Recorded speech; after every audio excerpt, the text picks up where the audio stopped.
Well, hello again, and welcome to another podcast. Now, in this one, I thought I'd do something slightly different and sort of revisit some wildlife photography questions and just effectively do a Q&A. Now, some of these topics I have spoken about in more detail. They've had podcasts of their own. So this is really a collection of a dozen questions that act as a bit of a summary if you have simple questions about certain aspects of wildlife photography. So I'm going to kick off with the first one, and this is definitely something I've spoken about before, and that is which camera is best for wildlife photography. So usually my answer to that is the one that you've got. That assumes you have one.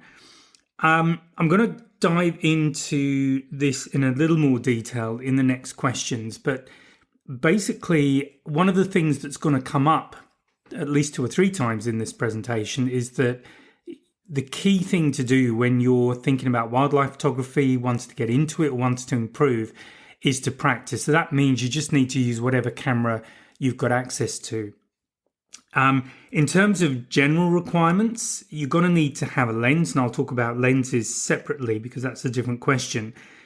It would need to be either a DSLR or a mirrorless camera. It needs to be reasonably weatherproof. It doesn't have to be waterproof or anything too demanding, but you want something that's reasonably tough. I prefer the more expensive titanium-bodied or at least metal-bodied cameras rather than the pure plastic ones, because they are more likely to get damaged. Because if you're photographing wildlife, you're going to be outside a good deal of the time, and you might be hiking for some distance as well. You might be hiking with your camera outside your body, so you may have it in a camera bag, but often I like to have my camera on my body somewhere, and that means there's a reasonable chance that from time to time at least it's going to get knocked. So you want something that's a little bit rugged, not too much, but a little bit. And also you might be carrying it for several kilometers. So you might be hiking for a few hours with this gear. So that's the next thing to think about, is just to have one that's really as light as possible. General things that are good to look out for, something that's got a good autofocus, because if you're photographing moving animals, you really want a good autofocus system so that you're not going to lose shots because they're out of focus, or you're not going to have to set a big depth of field. By having a narrower depth of field, you've got more creative options with your photograph. And you also want a good burst mode. So that's how many photographs per second the camera is capable of producing. Now, generally, cameras would handle at least 3 frames per second as a starting point. I would say 7 is a good place to be. Now, again, this does depend on what you're photographing. So here I'm thinking about a moving animal. It might be a breaching whale. It might be a dolphin. You definitely need a very high burst speed for something like that. It could be a cheetah running down some prey. So again, the more images you can shoot in a burst, the better. So that's definitely a requirement if that's the kind of wildlife photography you're doing. If you're doing something that's more along the lines of portraits for an animal, obviously you don't need a high burst speed. You can sit there, take photographs of it. It might be yawning or doing things like that, but generally that's the only time, if that's your kind of photography, that having a good burst speed is useful.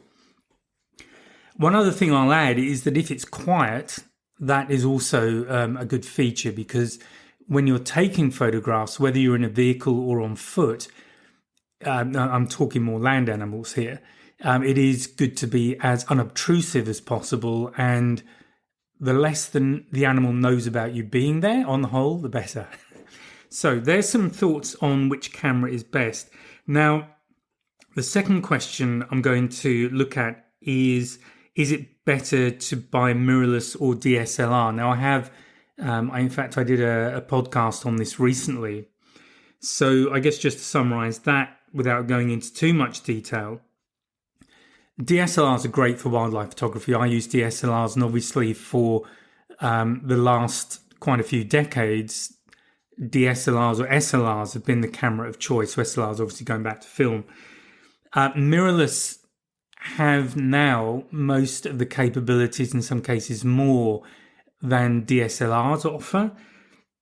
I would say that the key disadvantage of mirrorless, as I record this, is the range of lenses. However, if you have the lens or the lens options that you're looking for, if you're looking at buying a new system, then definitely consider mirrorless. If you don't have a camera, again, I would consider mirrorless. And the fact is that mirrorless is the camera of the future. So if you're looking long term, and now I'm looking at it from the perspective of some of my lenses are now 20 years old. Bodies I will change maybe 5 or 6 years at a time. The current ones I have are probably approaching that.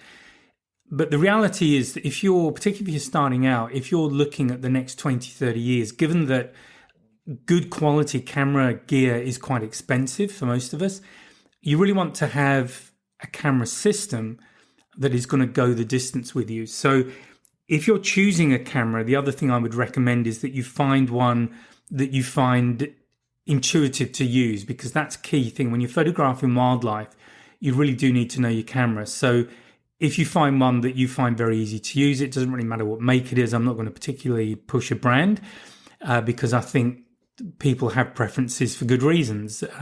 Some people might find a Nikon easier to use than a Canon, and other people will be the opposite. So that comes down to personal choice.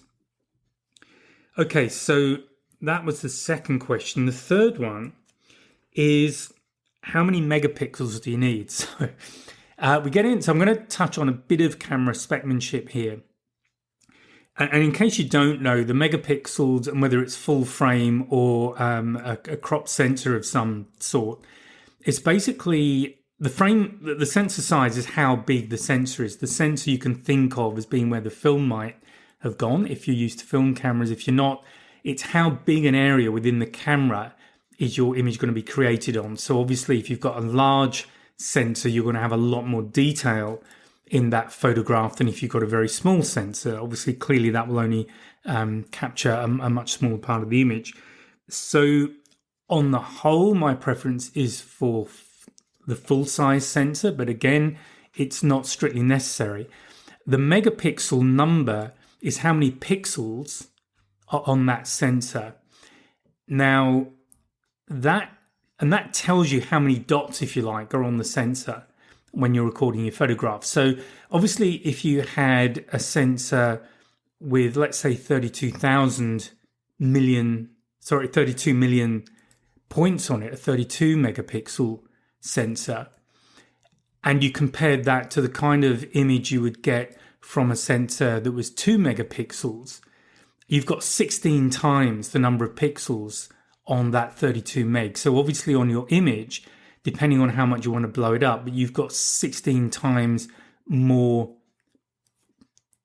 pixels, 16 times more detail around a single point than you do have on the 2 megapixel sensor. So that's all it is. Now, what's the most important thing here? Well, look, on the one hand, you might just go for the biggest number you can get, and that might be a good strategy for you. But if you're only looking to shoot for applications that require a small file, so let's say social media, things like that, you don't really need a big sensor.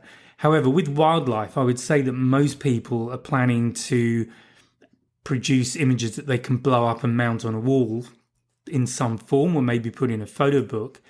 And in a good quality photo book, you'd need something like 300 dots per inch or 300 pixels per inch of the printed image. So that in itself might give you an idea. So I'm going to risk the maths here. If if it's 300 pixels per inch and you've got an image that's 5 inches across, which would be around 15 centimeters, I think. So that would be 5 times 300. So that's 1500 pixels across the top of that picture. If you go down the other way, you multiply them together. I'm not doing all that maths, but that will give you a megapixel number. So to try and not overcomplicate it, I would say get the highest pixel count you can. These days, probably something like 32 would be a good place to start. But get the biggest number you can, because honestly, if you're looking at something that's going to stay with you for a number of years, maybe even decades, now is the time to just stretch a little bit and just get the best you can possibly afford.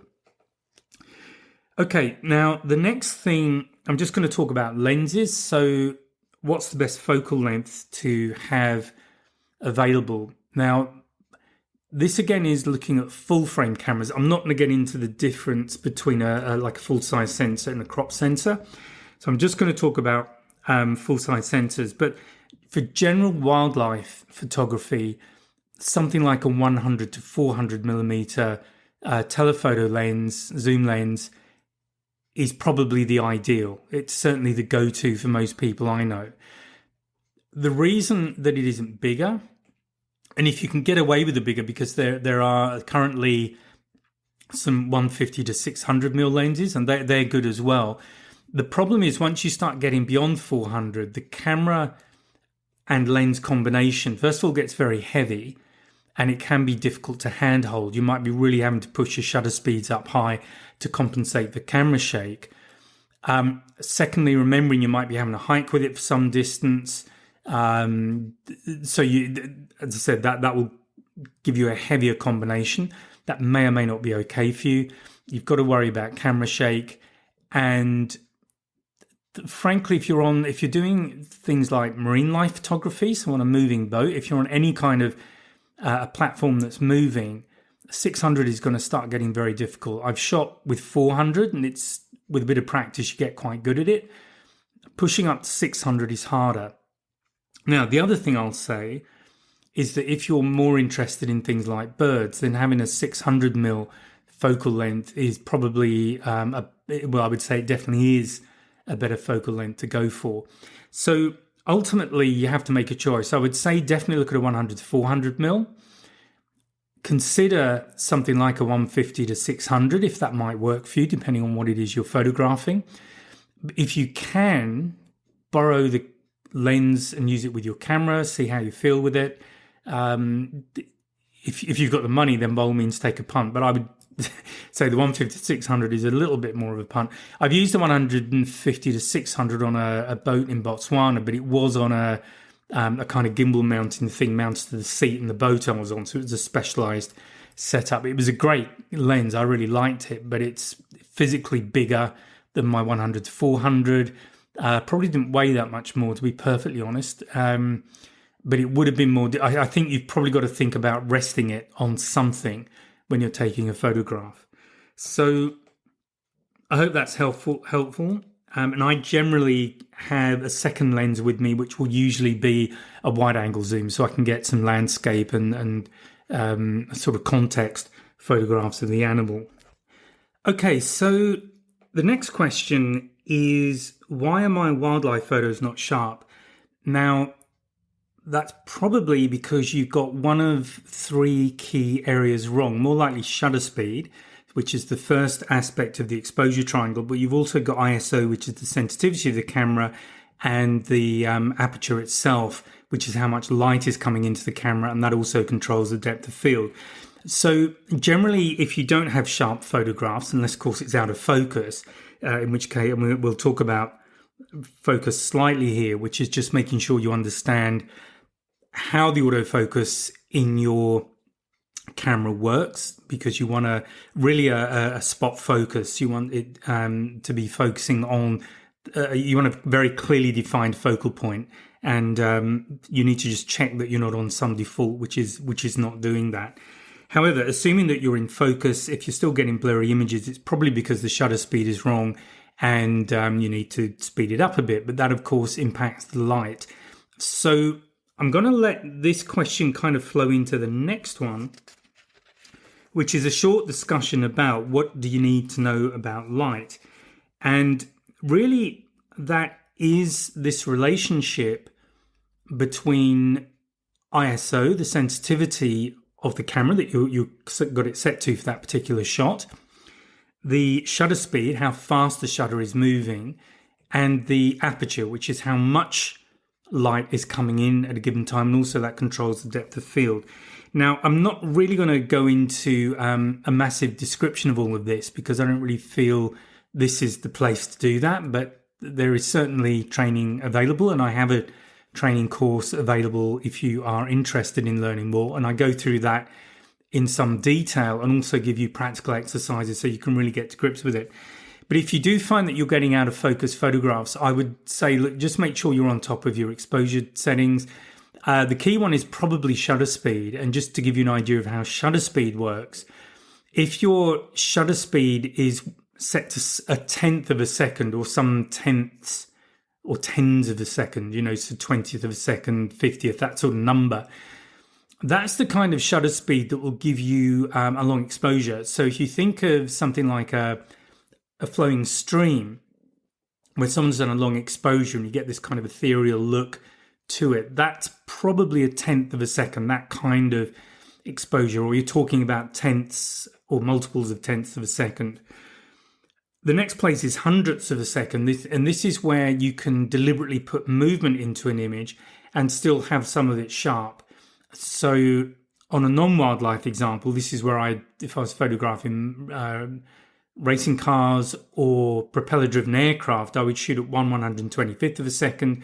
I'd be panning with my subject, but things like the road wheels would be blurred and the car sharp, or the propeller would be blurred. The disc, you'd see the disc, but the aircraft itself was sharp. And again, with an animal, you might have the head in focus, but the legs are blurred. So you've got, and the background is blurred. So you've got that deliberate movement in the photograph.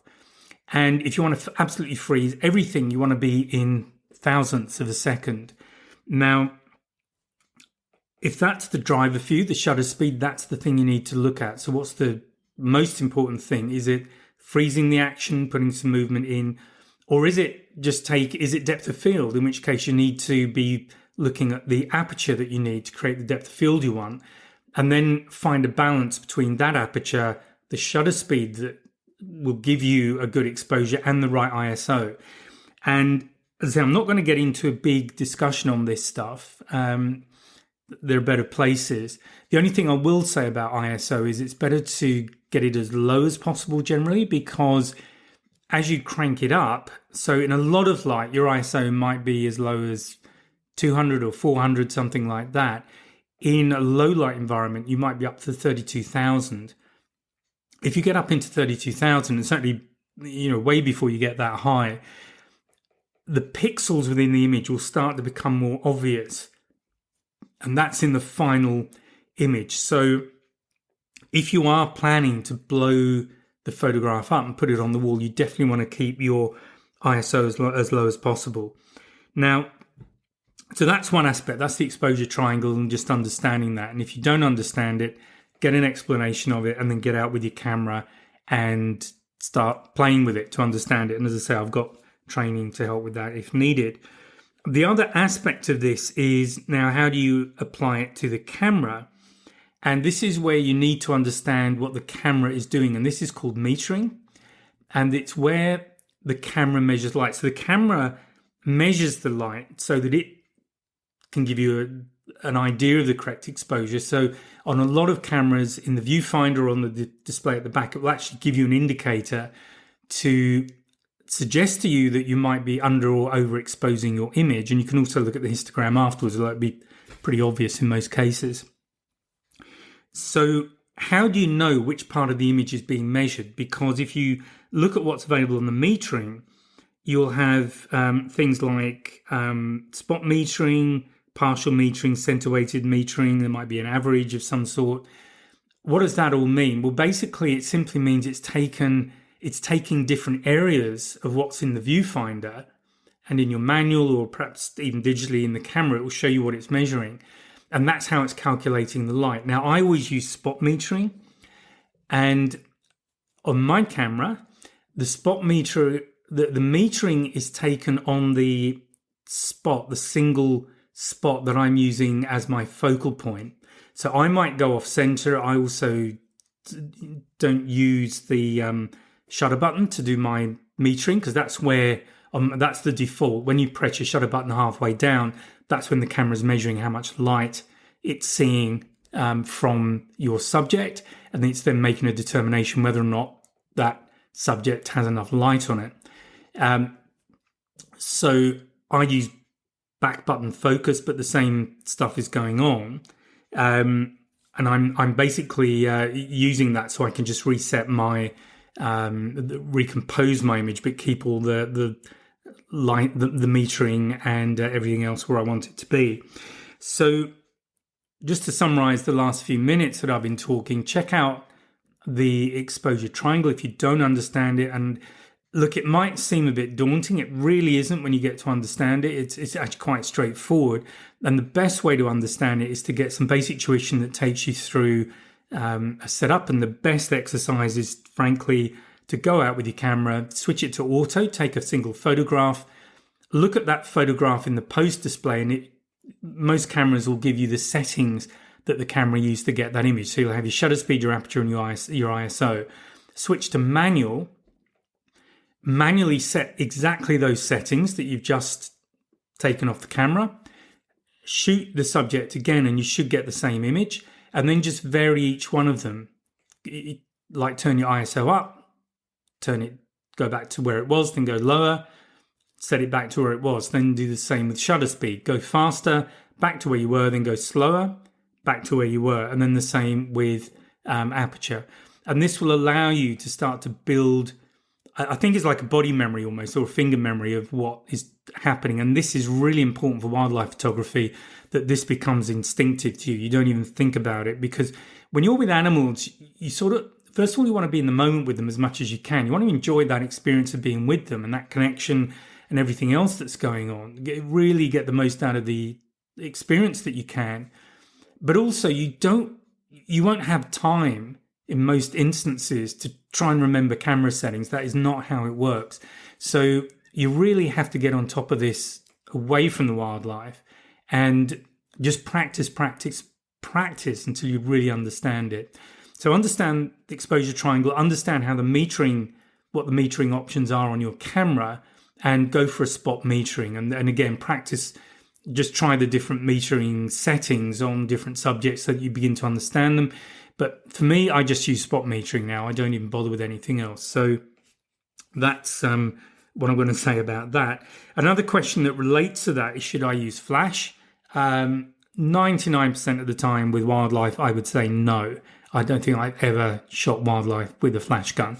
So it might even be 100%, but I'm reluctant to do 100. Okay, so that really covers the technical, I guess, in terms of the camera, the hardware, and then the settings that you need to be ideally not thinking about, but just doing.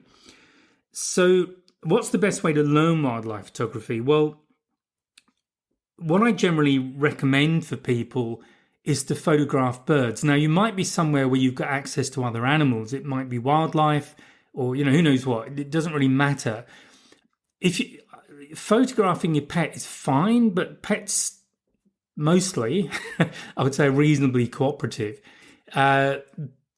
What you need to develop are kind of reflexes where you're able to get onto an animal very quickly, get the kind of zoom level you want, settings that you need, and just do it. Just get the shot. So I tend to use aperture priority, because that means the camera's doing a lot of the calculation, and I'm kind of, all I'm doing is setting my aperture up so that it's where I want it. But you do need to get on top of the modes of your camera. But having done that, go find birds, because birds are pretty much everywhere. So regardless of where you are listening to this, you probably have birds around you. They can be quite tricky to photograph, so that also makes them a good subject.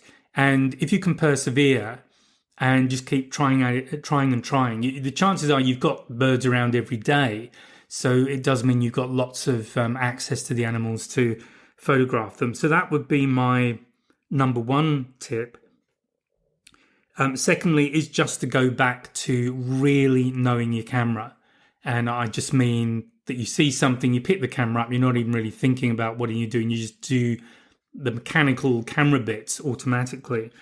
And thirdly, I would also look at the kind of images that you like, that you think are really good wildlife photographs, and then ask yourself, what is it about them that I like? This is from a photographer's perspective. Is it the lighting? Is it the contrast? Is it the composition? Start thinking in the sense of those questions, because as you do that, you start to develop a little checklist of maybe 4 or 5 things that to you point you towards the kind of image that you like. Because the thing to do, you presumably most of us want to be creating the kind of photographs that we really like. Otherwise, it can be a little bit self-defeating, really. So do have a look, take some time and just have a look and try and work out what the photographer's done to get a particular result, and then just practice that as well. So that they would be my main tips on learning wildlife photography. Now, another question that I've seen come up is, what skills do wildlife photographers need? So again, a bit of repeating. The first thing I'd say is know your subject or your subjects. Now, most of us are reasonably passionate about what we photograph, so this is generally not a hardship, but it is good to do a bit of research anyway, so that you understand the animals, where they are at certain times of year, maybe the kind of behaviours you might see, because that might also vary during the year. And it also helps to set your expectations if you're travelling somewhere to go and see these animals, so that first of all you can pick the time of year, the time of year that gives you the best chance of getting the kind of photographs you want. And secondly, you're a bit more kind of tuned into what you're likely to see when you're there. Well, again, the skills, knowing your camera, I'm not going to keep repeating that now. I think I've laboured that point enough. Patience is really important, because you need to understand that you could travel for several days to get where you need to go to take photographs of animals. You might have a few days available to spend with them, and it's entirely possible you'll come away from the whole trip with no photographs that you're happy with, or maybe none at all. So patience is definitely an important aspect, I think, of wildlife photographers, because animals will either do what they're going to do, or they'll do what they want to do, and it doesn't really matter what's on your agenda. They're just going to do their thing. So be prepared to come away with nothing as a worst case scenario. But if you've really learnt your camera and you've practiced a lot, then if something does happen, you have the best possible chance of capturing that event or catching that animal when you see it. So all you can do is kind of stack the odds as much as you can in your favor. But wild animals are wild animals, and there's absolutely no guarantees. You're not going to a zoo. The other things really, I think, in terms of the skill set, so it is really related back to photography, understanding lighting, understanding composition and things like this. And I've already spoken a bit about those. Another question that comes up is, how do wildlife photographers get so close? Well, one way is to have a good telephoto lens, for sure. A second thing that does help is I was talking about megapixels a bit earlier. One advantage you have if you have a high megapixel camera, and I always shoot with my camera to get the biggest possible image it can capture. So if you have a camera with a high megapixel count, you may well find that you don't have to shoot at the maximum all the time. So I always do. I always shoot in RAW. I just leave that. The reason you might not want to is that shooting the biggest possible file can impact your burst speed and how fast you can go and for how long, your burst duration. And that can be a bit of a problem. It has been for me on occasion. But all in all, I prefer to kind of take that risk, because it means the images I've got the highest possible resolution in them. Why is that important in terms of getting close? Well, it means I can crop out an awful lot of the stuff around my subject and still have a good quality image there. So it can appear that I was much closer to the animal when I took the shot than I actually was. So that's the first thing. Now, the second thing is, you can get close to animals, but the top consideration is to keep safe. So animals sometimes are unpredictable. They're particularly unpredictable when they're in musk or there's kind of mating stuff going on, and males are at it a little bit. And then the second time, which is possibly even more dangerous, is a mother with either a young animal or young animals. So if you're in those scenarios, you really have to give them a lot of space. And I would recommend, unless you really know the animals well, that you have a professional guide with you who, manages everything so that the animals aren't distressed, you're not distressed, and you can have an enjoyable time. So that is definitely a big thing. With some animals, and here I'm thinking of the Eastern Valley water dragons that I used to see, these lizards. They're sort of up to about 1 metre long. They're not big animals, but they'd be on the Spitbridge to Manly walk that I used to love doing when I was in Sydney. And sometimes just sitting close to them for a bit, not really doing much. I might gently take a photograph or two. They're watching me, but I'm not doing anything too fast. And then every few minutes, I might give it 5-10 minutes, and I might just see if I can get a little bit closer. Not too much, again. Just do it in gradual increments. And as long as you're not disturbed, the problem with being on a path like that is other people will come by from time to time. Generally, that'll spook the animal. But if you are in a situation where you're alone with an animal and it's safe, then, just take your time, have a lot of patience, take as many pictures as you can, and just go in slowly. Just slowly close the gap and make sure if the animal looks like it's about to go, then just freeze or even pull back a little and try and let it settle. So that kind of thing can get you in close as well. So it's always important, I think, to respect the animal. Okay, another question I saw, and this is number 11, so there's one more after this. And that is wildlife easy to photograph?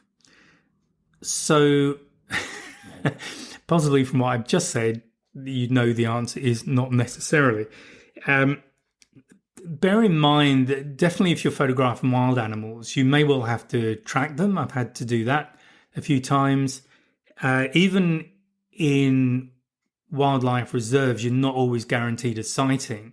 You're probably going to see prey animals. I mean, in Africa, let's say impala, things like that, you're probably going to see them. Probably zebra, giraffe, although giraffe are endangered. So you have to bear in mind that a lot of these animals are endangered and their numbers are not what they used to be. So, you have to bear in mind that you're not necessarily going to go see them. So as I've said, you've got to be prepared to go all that way and get nothing.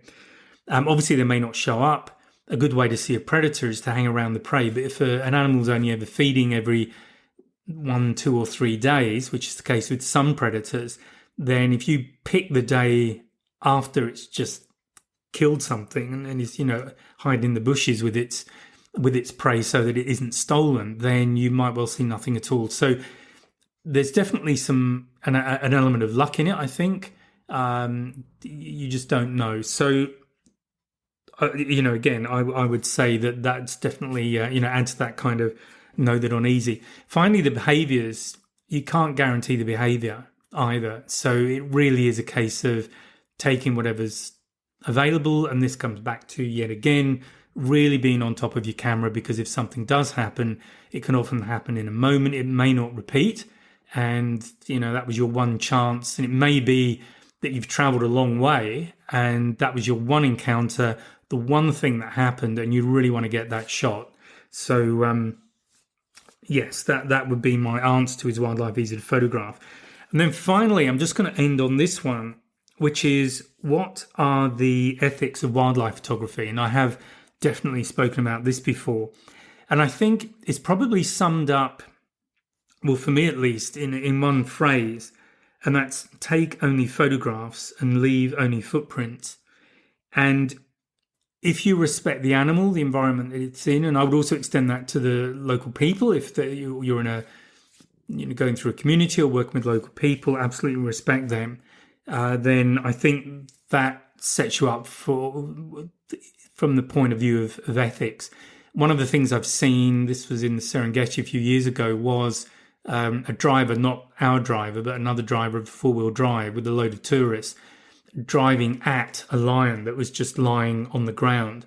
And he was driving really close to it to try and get a reaction so that the clients could get their photograph. And to me, that's not ethical tourism. that's harassing the animal, it's going to distress the animal, and that's not what it's about. And if you have heard me talk about volunteering, I'll just mention it again. The reason, probably the main reason, well, one of the reasons anyway, that I like volunteering is that you often have exclusive access to the animals because you're often on a private reserve and you're doing your work, and then suddenly you have an encounter, or you're driving, or you're on a game drive, whatever it is. The other reason, the reason I hesitated there, is that you're also giving something back to the local community, and I think that's really important. And you learn a lot about the animals too. It's a bit late for the research phase, but it's definitely an experience that I would, on the whole, recommend. Most of mine have been very good, and I've learned a huge amount. So that is enough for me. Enough of me yakking. I hope you found that interesting. I hope that's answered any questions you might have about wildlife photography. If you do have any questions, you're welcome to drop me an email at it's graham@ge.photography, so graham@ge.photography, and I will do what I can to answer them. So I hope you've enjoyed this podcast, and I'll speak to you next time. Bye for now. Oh, and one thing just before you go, please take a look at the 2026 wildlife calendar. That's available now. It's on the website. There's a link below the description of this podcast episode. So please take a look, and I'll speak to you next time. Bye now.